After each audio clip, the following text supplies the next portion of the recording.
Karena memang kejadian-kejadian begitu kan seringkali ditutupi oleh masyarakat yang ada di sekitar itu atau memang dari si penghuni yang lama itu. Jadi Mas Majid itu memang dari awal masuk rumah itu pada waktu awal KKN itu dia sudah merasakan aura-aura yang negatif.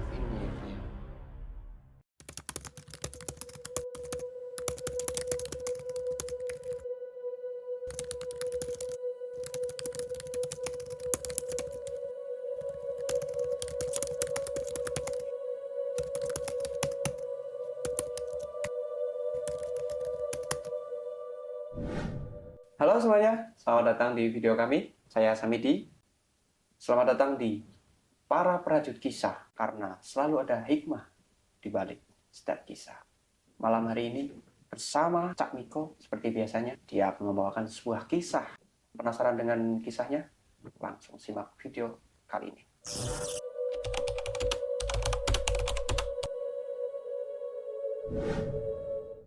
Gimana Cak Miko kabarnya? Alhamdulillah Mas, kabarnya Masih sehat kan ya? Sehat, alhamdulillah sehat, badan juga fit, gitu. Jadi kerja juga enak, gitu lah. Oke, gimana malam hari ini? Membawakan kisah-kisah barukah buat para penonton Prajurit Kisah? Jadi saya ini memang tidak mengalami secara langsung ya. Tapi saya ini mendapatkan cerita ini dari teman saya. Oke. Ada ini teman saya ini namanya, sebut saja karena nggak mau disebutin namanya asli ya. Jadi saya kasih panggilan Majid gitu saja. Jadi Mas Majid itu ketika KKN di daerah kaki Gunung Telomoyo sana. Oke, Magelang ya? Ya, betul. Di daerah Magelang, Jawa Tengah. Itu mengalami kejadian supranatural. Yang dimana ini mungkin lumayan menghebohkan ya pada waktu itu. Oke. Hal ini itu berawal dari kamar mandi. Nah, ini kamar mandi ini yang jadi kunci utama adanya cerita yang begitu menghebohkan ini. Jadi kamar mandi itu ada sosok wanita, ya kan? Wanita yang rambutnya panjang. Memang penunggu di situ dan memang sudah lama menetap tinggal di situ. Ya. Jadi jauh sebelum rumah di situ tuh dibangun, ya kan? Atau masih berupa alas lah, alas itu kebun-kebun ya? Begitu. Itu sudah ada. Si sosok wanita ini itu ternyata punya kepentingan itu dari pemilik rumah sebelumnya gitu. Jadi yang punya rumah ini itu baru gitu loh. Yang baru. Ya betul. Yang dihuni itu baru. Ya. Yang punya rumah itu baru. Jadi yang punya kepentingan sama si setan ini, yang perempuan ini itu pemilik yang sebelumnya itu, sebelum yang baru ini. Oke. Itu. Nah, jinnya ini itu punya keistimewaan di mana dia itu bisa tembus tembok. Kemudian tembus temboknya itu bukan hanya cuma tembus gitu aja ya. Itu kan kalau itu kan udah biasa. Ya. Itu udah lumrah. Jin punya skill seperti itu. Betul. Nah, tapi tembus temboknya ini juga mampu mempengaruhi banyak orang karena di situ itu kan ada cermin ya. Di situ itu ada cermin yang dimana setiap orang yang mau masuk ke kamar mandi itu selalu lihat cermin. Dia kan melihat cermin kayak gini. Nah, yang disasar yang utama itu para wanita-wanita itu. Jadi waktu KKN Mas Majid itu kan banyak tuh teman-temannya. Ya, yang wanita. Sebelumnya ada berapa orang yang KKN di kaki Gunung Telomoyo ini? Mungkin total keseluruhannya kurang lebih ada 12-13 orang ya. Oke. Pokoknya yang laki-laki itu kayaknya 4 atau 5 gitu kan. Oh, lebih banyak perempuannya ya? Betul. Oke. Jadi memang yang disasar sama jin atau setan yang wanita ini itu para teman-teman cewek-cewek. Ya, teman-teman yang Majid yang cewek-cewek itu. Padahal jinnya juga cewek gitu ya? Betul. Terus disasarnya itu usil Mas. Temannya Mas Majid itu yang cewek itu kesurupan. Oke. Ini berawal dari keusilan sosok jin gitu ya? Betul. Jadi kesurupan, Hmm. kemudian teriak-teriak, marah-marah dan sebagainya, ya kan, melontarkan kata-kata yang kurang bagus. Kemudian dia itu seperti memang kayak punya beban yang berat gitu lah di dalam pikirannya itu, kayak frustasi gitu lah. Jadi sampai ini pegang rambut, jambak-jambak gitu ya kan, menarik rambut dan sebagainya itu, sampai melepas kerudungnya. Oke. Begitu, sampai paling parahnya itu tubuhnya itu dicakar-cakar. Oke, menyiksa gitu ya. Iya. Tapi dicakar-cakarnya tidak secara langsung yang sampai berdarah-darah, enggak. Jadi cuma kayak gini. Ya, Seolah-olah gitu ya. iya, tersiksa gitu loh. Nah, itu sampai heboh. Dan ini kan menimbulkan respon dan reaksi masyarakat sekitar kan ya, karena anak-anak KKN, mahasiswa-mahasiswi yang ditugaskan dari kampus, ternyata ada peristiwa yang cukup menggembarkan gitu. Betul. Yang terjadi di masyarakat sekitar itu apa, Mas? Respon-respon yang diberikan oleh masyarakat sekitar gitu. Jadi yang diberikan yang responnya masyarakat ketika adanya kesurupan itu ya, Ya, kerasukan itu, teman cewek itu pada berdatangan. langsung berduyun-duyun gitu ya, rame gitu ya. Tapi nggak berdatangan kayak ngeliat, enggak sih. Oh, bukan. Karena berdatangan itu cuman loh ono apa sih gitu loh, kalau bahasa iya. Jawanya itu kan. Cuman yang lebih utama yang sampai ribut itu dari teman-teman KKN sendiri itu. Yang bingung. Yang heboh malah teman-temannya gitu Betul. ya. Bingung, Mas. Jadi pada kesurupan ya kan, ini gimana ini caranya nyembuhin ini? Karena di situ teman-teman itu pada dasarnya nggak punya basic ilmu orang-orang pintar kayak gitu, yang notabene dukun lah gitu. Iya. Dukun. Biasa lah ya, mahasiswa-mahasiswi yang awam perihal-perihal Ya, mistis gitu kan. betul. Tapi ada cerita yang lumayan nyentil lah. Jadi ada temennya si cewek itu juga peserta KKN, yang dia itu ikut organisasi silat tertentu gitu loh. Bela diri Ya, gitu. yang notabene-nya memang dia mampu untuk menyembuhkan. Tapi waktu ditanya, kayak mampu gak ngewaras kayak gini bocah? Mampu Wah, ini menyembuhkan Iya. itu. Terus ditanya ternyata nggak mampu. Lumayan kecewa teman-teman juga di sini. Mas Majid ini gimana waktu ada peristiwa tersebut? Jadi Mas Majid itu memang dari awal masuk rumah itu, pada waktu awal KKN itu, Ya, dia sudah merasakan aura-aura yang negatif. ini Ya. Kemudian dia juga merasa ada hal yang janggal. Ketika masuk kamar mandi itu selalu melihat cermin terus. Setiap siapapun yang masuk kamar mandi melihat cermin, termasuk Mas Majid ini. Jadi dia merasakan ada suatu hal negatif dari yang cermin itu. Ya. Dan itu divalidasi juga terkait hal yang negatif itu ketika dia tidur dan bermimpi bertemu dengan sosok wanita itu. Padahal sebelumnya belum ada, sebelum kejadian temannya ini kesurupan ini. Nah, dia itu ternyata bermimpi. Si Mas Majid ini. Mas Majid itu. Oke. Dia itu bermimpi ada sosok penunggu yang ada di situ. Dan itu sosok penunggu yang mampu menembus dinding. Pokoknya keluar rumah gitulah.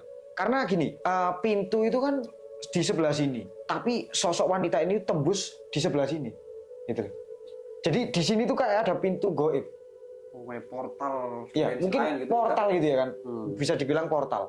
Yang dimana setannya ini mampu berinteraksi secara langsung ke orang-orang yang ada di sekitar dan sebagainya, mungkin seperti itu. Terus tadi kan dibilang menghebohkan ya, Pak Indah. Hebohnya itu sampai tahap seperti apa sih, Cak? Jadi peristiwa ini menggembarkan ya, Mas ya. Terutama dari ini pokoknya ada dosen gitu ya kan yang jadi pembimbing teman-teman KKN gitu ya kan, teman-temannya KKN Mas Majid itu. Gitu ya. Ya. Kemudian warga desa juga kaget ada kejadian seperti itu, dan juga ada orang yang dimana notabene-nya itu kiai gitu kan yang ada di situ, itu juga kaget kok bisa ada kejadian seperti ini gitu loh. Padahal yang tepatnya yang ditempati Mas Majid itu notabene-nya adalah TPQ gitu loh. Tempat untuk belajar anak-anak Al-Quran, ngaji gitu. Kok bisa begitu? Nah itu, kenapa sampai yang tadi diceritakan itu pergantian penghuni ya kan. Ini sebenarnya ada kaitannya nggak sih penghuni lama dengan sosok jin yang merasuki teman-teman KKN ini? Jadi memang ada kaitannya, Mas. Sosok jin ini dengan penghuni yang lama. Jadi penghuni yang lama itu mungkin ada perjanjian-perjanjian khusus ya, yang dimana juga seluruh penghuni yang lama itu meninggal satu persatu dalam kurun waktu yang tidak lama. Jadi misalkan keluarga pertama itu meninggal tanggal sekian, kemudian beberapa bulan kemudian meninggal yang kedua, kemudian lanjut yang ketiga dan keempat dan seterusnya sampai habis gitu. Jadi memang rumah itu dijual oleh ahli warisnya, tapi bukan dari kayak kandung gitu loh, saudara kandungnya itu. Entah saudara tiri atau apa gitu. Dan usut punya usut, apa yang dilakukan keluarga ini sampai ada dendam kesumat si sosok jin cewek ini? Ya mungkin itu sih Mas, dia punya perjanjian tertentu, entah itu bentuk pesugihan atau bagaimana, atau kesaktian atau bagaimana gitu ya kan. Mas Majid juga kurang tahu, karena memang kejadian-kejadian begitu kan seringkali ditutupi oleh masyarakat yang ada di sekitar itu, atau memang dari si penghuni yang lama itu. Karena Mas Majid juga dapat informasi ini secara langsung dari penghuni yang baru, gitu, yang memang dia itu sudah berinteraksi sejak lama dengan sosok wanita penghuni yang ada di kamar mandi. Oke. Gitu. Tapi peristiwa yang sama itu terjadi juga di penghuni baru atau tidak sama sekali ini, Cak? Peristiwa yang bagaimana ini? Keluarganya dibunuh, entah itu mengalami kematian satu persatu. Enggak Mas, kalau itu aman. Jadi keluarganya yang penghuni yang pertama itu aman, tanpa ada apa kayak diancam dan sebagainya, enggak ada. Jadi cuma memang berinteraksi secara langsung, misalkan mendengar bunyi-bunyi. Karena pada waktu itu Mas Majid itu juga ngasih tahu teman-teman cewek itu kadang kalau ke kamar mandi itu takut gitu loh. Sampai-sampai ada nih temen cewek yang memang dia itu punya kelebihan ya kan, memang hafal Al-Quran gitu. Nah itu tahu kalau cermin itu punya energi yang negatif. Jadi setiap orang masuk itu selalu melihat terus. Jadi itu ditutup pakai kertas. Cerminnya ditutup. Ya, dan gimana ya? Dirinya sendiri itu takut gitu loh, Mas. Setiap masuk ke kamar mandi itu takut. Jadi dia nggak tahu juga kalau teman-teman yang lain itu takut, gitu. Tapi dia sendiri yang ngerasain, aku takut masuk kamar mandi ini. Setiap ngeliat cermin kok rasanya gimana gitu ya kan? Ya ini ditutup sendiri. Jadi dia inisiatif. Atas gitu. inisiatif sendiri. Iya. Sebelum ada kejadian ini. Gitu. Terus ini pada akhirnya si teman KKN Mas Majid ini sembuhnya karena apa ini, Cak? Nah ini Mas Majid itu alhamdulillah juga diberikan kelebihan ya kan sama Tuhan, yang dimana mampu menyembuhkan ini teman ceweknya ini. Sebenarnya Mas Majid nggak mau untuk memberitahu terkait kelebihan yang dia miliki gitu kan. Tapi karena memang ini urgent atau darurat gitu ya kan, mau nggak mau harus membantu juga. Gitu. Dan proses membantunya ini dibacakan ayat-ayat gitu ya kan, doa-doa gitu kan. Tapi dengan metode sambil dipijat gitu. Jadi dikeluarkan dari tubuhnya itu aura-aura yang negatif. Nah, di balik itu juga tentu Thomas kalau mijat kan harus ada saksi-saksi itu dan sebagainya biar tidak ada menimbulkan fitnah. Oke, si Mas Majid ini menggunakan metodenya dengan memijit temannya kesurupan itu. Kesurupan itu. Kalau misalkan mau dikeluarin kayak model-model dukun orang pintar kan, kayak seolah-olah wah ini sakti sekali orang-orang seperti ini begitu loh.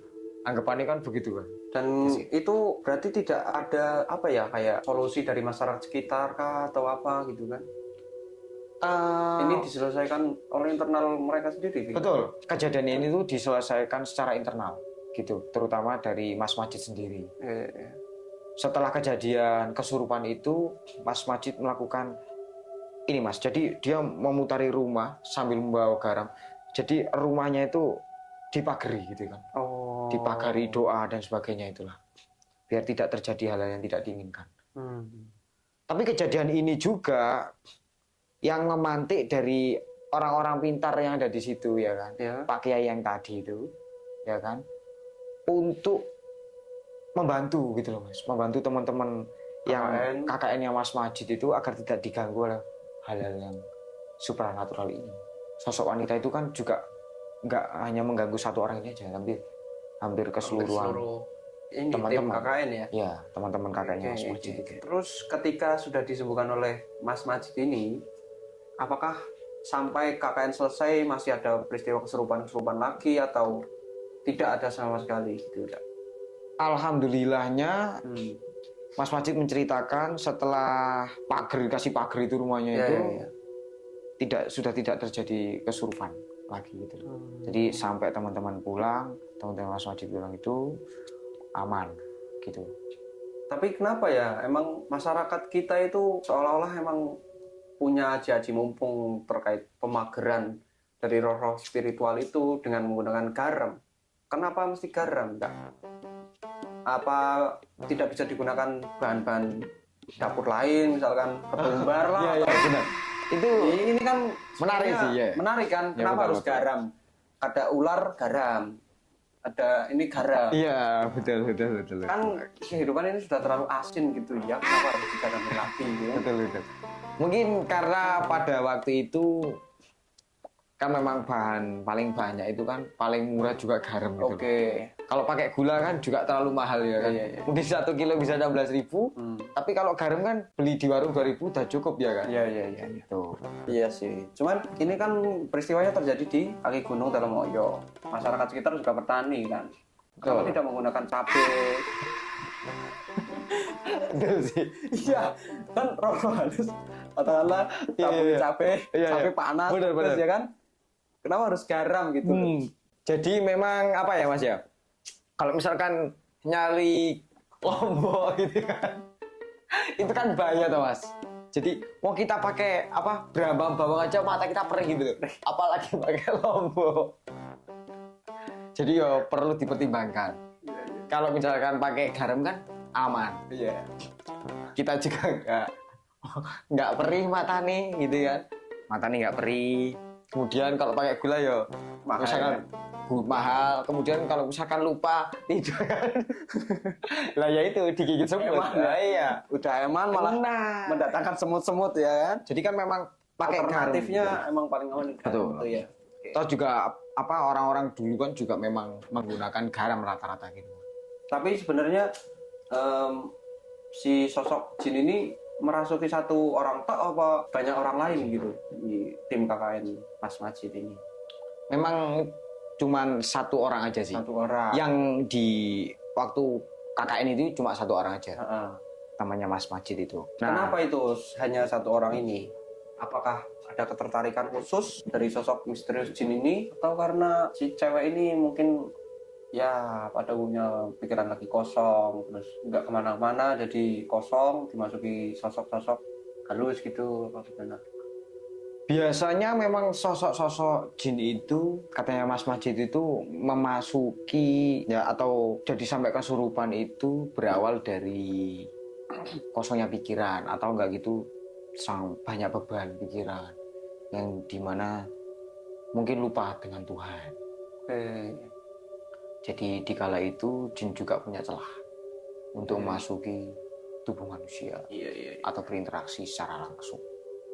Dia juga kan menunjukkan apa keberadaan dirinya atau bahasa kerennya eksistensi. Eksistensi sosok halus ya. Iya. Betul. Bukan eksi ceklik Mas ya. Tapi memang eksistensinya mau ditunjukin ke halayak umum bahwa aku loh ada di sini. Gitu loh. Iya. Teman-teman juga yang lain kan juga diganggu. Teman-teman Mas Majid kan diganggu. Nggak sampai di situ juga sih Mas. Ternyata setelah KKN itu jadi keluarganya si temannya Mas Majid yang cewek itu Yang juga kesurupan itu ada yang kesurupan keluarganya. keluarganya. Kenapa bisa keluarganya itu? Lah ini. Jadi pada waktu Mas Majid menyembuhkan atau mengobati kesurupan dari temannya KKN ini ya kan itu kan posisi apa jahat raganya si temannya cewek ini diberikan doa yang dimana doa ini menjadi pagar gitu loh biar nggak dimasuki. Ternyata jinnya itu mungkin nggak terima ya kan atau kurang puas jadi jinnya itu ngikut sampai rumah gitu. Sampai rumah karena nggak bisa menggoda atau memasuki si temennya Mas Majid yang cewek ini, jadi dia memilih gitu. Jadi dia memilih keluarganya dari si temennya cewek ini. Terus keluarganya pun sampai kerasukan, meraung-raung, Sama Mas. cakar-cakar tubuhnya Iya. gitu. Nggak mencakar dalam dulu Mas, tapi cuma seolah-olah tubuhnya itu tersiksa gitu loh. Iya. Peristiwanya semakin besar berarti ketika teman-teman kalian sudah pulang. Besarnya itu karena si temennya Mas Madi yang cewek ini pulang itu, yang jadinya kerasukan gitu kan, ya salah satu anggota keluarganya, kebetulan itu kakaknya kan cewek juga, itu kerasukan. Sampai setelah pulang itu dia meminta tolong lagi, menghubungi Mas Majid. Oh, oke. Mas, kamu bisa bantu nggak? Oh, ada saudaraku yang kesurupan gitu. Dia Mas Majid juga bisa membantu ya kan, tapi dari jauh gitu. Entah dibantu dari Mas Majidnya atau memang ada orang pinter yang datang ke situ ya kan, kasihan gitu. Dan selama proses kesurupan itu ada interaksi atau dialog nggak? Mungkin ada hajat dari si sosok jin ini atau gimana? Jadi emang jinnya itu usil sih Mas ya, lebih tepatnya usil. Karena waktu merasuki tubuhnya temannya Mas Majid yang cewek itu juga dia nggak neko-neko gitu ya? Iya, dia nggak bilang apa-apa, dia nggak menyampaikan apa-apa, nggak. Dia cuma ganggu, kesurupan, marah-marah, ngamuk-ngamuk dan sebagainya itu aja. Ya mungkin benar seperti yang tadi bilang ya, menunjukkan eksistensi dirinya gitu ya.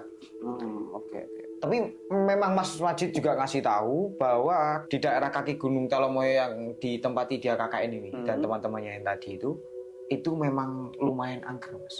Oh. Gitu. Jadi di situ kan ada air terjun juga ya, yang dimana teman-teman Mas Majid itu datang ya untuk mengunjungi ya kan, atau biasalah berwisata gitu kan. Karena kebetulan deket. Mas Majid ngasih tahu bahwa ternyata di daerah kaki Gunung Telomoyo itu lumayan angker, dan beberapa tempat juga banyak yang dikeramatkan oleh masyarakat sekitar karena banyak kejadian-kejadian mistis. Tapi sebelumnya kesurupan itu karena melanggar sesuatu atau karena nakal atau gimana, itu nggak ada ke arah sana kan ya? Mas Majid juga ngasih tahu sih Mas, sebenarnya teman-teman itu kan bisa dibilang kurang sopan juga di rumah yang ditempati itu. Jadi malam-malam seringkali dia itu gaduh gitu. Si Gaduh. cewek ini? Enggak sih, teman-temannya. Oh, yang cowok-cowok gitu? Ya cowok cewek itu gaduh, sering bernyanyi-nyanyi dan sebagainya, atau intinya gaduh lah di situ, ngobrol keras padahal itu tengah malam. Mungkin itu juga jinnya merasa terusik, terganggu gitu loh. Bengi-bengi kok ngeriwi aku kan itu. Wayahe turu nyocot ae. Dan terus dari kisah yang sudah Cak Miko sampaikan ini, apa yang bisa kita petik pelajaran dan hikmahnya buat para penonton Prajut Kisah? Jadi kalau di manapun kalian berada ya kan, kalian harus tetap sopan gitu. Di mana bumi dipijak, disitulah langit dijunjung. Siap. Gitu. Sopan santun itu lebih utama. Iya. Karena barang-barang halus kayak setan dan sebagainya itu kan juga di situ gitu ya. Dan berinteraksi secara langsung, meskipun dimensi manusia dan juga mereka itu berbeda. Iya. Oke, baiklah. Mungkin video kali ini cukup sampai di sana. Terima kasih bagi penonton yang sudah menyimak cerita ini sampai selesai. Jangan lupa video ini di-share. Jangan lupa suka dari kalian, komentar yang nyeleneh atau komentar-komentar yang icikiwir juga boleh lah. Terima kasih sudah mengunjungi kami, para Prajut Kisah. Sampai jumpa di video berikutnya. Terima kasih.